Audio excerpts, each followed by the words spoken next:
नमस्कार दोस्तों। तुलसी विवाह में भगवान विष्णु के शालिग्राम रूप और माता तुलसी का विवाह हुआ था, जिसे धूमधाम से मनाया जाता है। इस दिन निर्जला व्रत भी किया जाता है। तुलसी को विष्णु प्रिया भी कहा जाता है।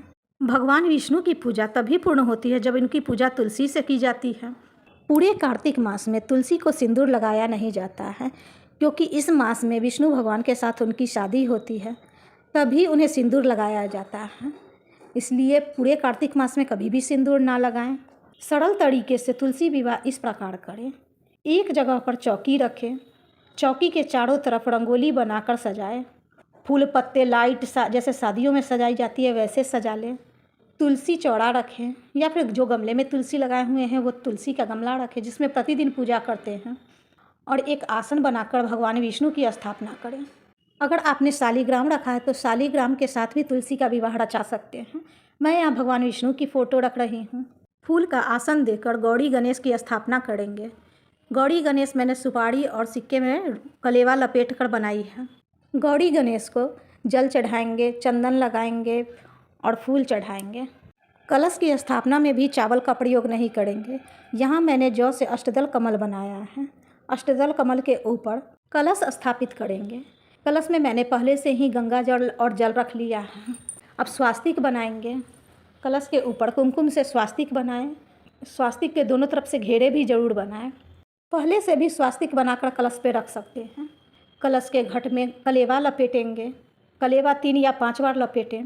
अब उसमें फूल चढ़ाएंगे। मैं यहाँ हल्दी की गांठ नहीं रख रही हूँ, इसलिए फूल में ही हल्दी लगा कर रख रही हूँ। सुपारी, लौंग, इलायची और सिक्का रखेंगे। आम के पल्लव रखेंगे। 5 पत्ते हो तो भी, नहीं तो पल्लव इस तरह से एक जगह इकट्ठा हो तो भी आप रख सकते हैं। सभी पे हल्दी कुमकुम लगाएंगे। कलश के ऊपर श्रीफल में लाल चुनरी लपेट कर स्थापित करेंगे। श्रीफल का आँख अपनी तरफ रखें। फूल चढ़ाएंगे। शादियों में जैसे हल्दी लगाई जाती है वैसे भगवान विष्णु और माता तुलसी को हल्दी लगाएंगे। हल्दी अच्छी तरह से लगाइएगा। फिर जल चढ़ाएंगे, यानी एक तरह से ये स्नान करना हुआ। माता तुलसी को तो जल चढ़ा देंगे जिससे माता तुलसी का स्नान हो जाएगा। भगवान विष्णु की फ़ोटो है इसलिए मैं इस पर जल छिड़क रही हूँ। माता तुलसी को छुआकर भगवान विष्णु को माला पहनाएंगे और भगवान विष्णु के हाथ से छुलाकर माता तुलसी को माला पहनाएंगे, यानी ये जयमाला हो गई। पहले माता तुलसी की तरफ से ही भगवान विष्णु को माला पहनाएं, बाद में माता तुलसी को पहनाएं। भगवान विष्णु को पीले वस्त्र पहनाएं, माता तुलसी को भी लाल वस्त्र पहनाएं और चुनरी ओढ़ाएं। देखिए दुल्हन की तरह माँ सज गई ना। फूल का आसन देकर एक दीपक जलाएंगे। धूप बत्ती भी दिखाएंगे ताकि खुशबू भरा माहौल हो जाए। मैंने यहाँ पीछे में गन्ने भी लगा रखे हैं। मंडप गन्नों से बनाया जाता है इसलिए ये गन्ने रखे हुए हैं। भगवान विष्णु को जनेऊ पहनाएंगे। पीले जनेऊ भगवान विष्णु को पहनाइएगा। एकादशी की बुक, जिसमें से एकादशी का कहानी पढ़ेंगे।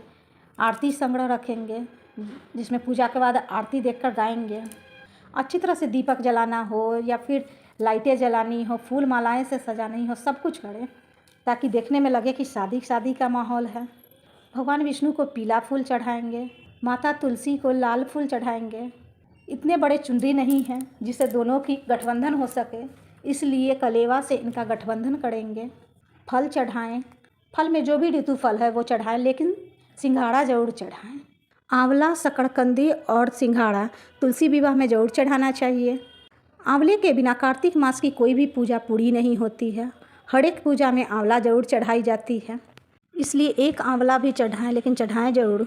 कार्तिक मास में विष्णु भगवान की पूजा में तिल ज़रूर चढ़ाना चाहिए, इसलिए सभी चीज़ों पर तिल चढ़ाएंगे। तुलसी माता को श्रृंगार का सामान ज़रूर चढ़ाएं। श्रृंगार के सामान में बिछुआ तो ज़रूर ही चढ़ाएं, क्योंकि शादी हो रही है तो शादी में ही बिछुआ पहनाया जाता है। और जितने भी चीज़ें, आलता, नेल पॉलिश, आईना, कंघी, बिंदी, सिंदूर, चूड़ी, ये सब भी चढ़ाएं। भगवान विष्णु के हाथ से सिंदूर छुआते हुए माता तुलसी को सिंदूर लगाएं।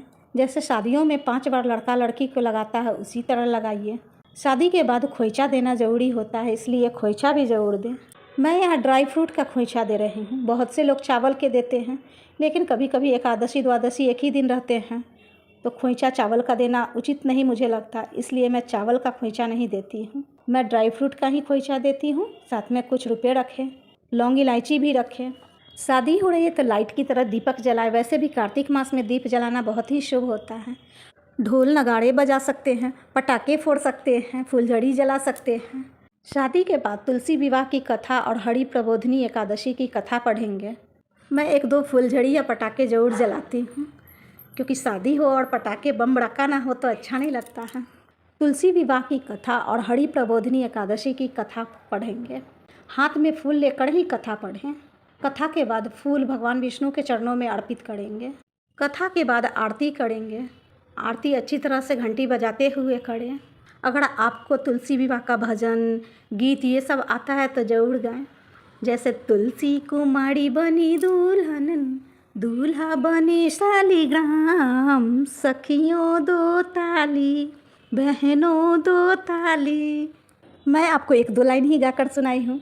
आपको आते हैं तो आप बहुत सारे गीत भजन गा सकते हैं, ताकि 1-2 घंटे ही सही कम से कम तुलसी के समीप बैठकर गाना भजन हो जाएगा। शादी माहौल भी रहेगा और घर में भी रौनक हो जाएगी। शादी के बाद भगवान विष्णु और माता तुलसी को प्रणाम करें। अपने सुहाग की लंबी उम्र की कामना करें।